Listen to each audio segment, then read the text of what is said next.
Gipuzkoa 626 errepidean, Hondarribiko golfaren inguruan gertatu da istripua goizaldeko 1:25. Ordu batak eta 28 jaso genuen abisua, kotxe bat zegoela zutan eta pertsonak atrapatuak zeudela bertan. Eta, parketekan irten eta 2 minututan ja QTH-an, istripuaren tokian ja hanginen. Aurrez aurre jo dute bi autok eta autoetako baten atzealdean zihoan 15 urteko gazte bat zendu da, zaurien ondorioz. Irundarra zen. Hasi ginen RCP egiten, egondu ginen orduta erdi bat gutxi gora bera, eta gero medikoek esan zuten ja hilda zegoela. Donostiatik etxera bueltan zetorren beste 4 lagunekin.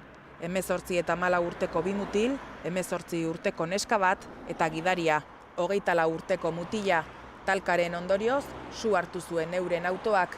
Suerte esan zuten, aukera eduki zuten kotxetik eskapo egiteko, 5 kanpoan zeuden eta atrapatuta zegoen bakarra zegoen beste kotxean. Eta horrek bai gure laguntza behar izan zuen kotxetik ateatzeko.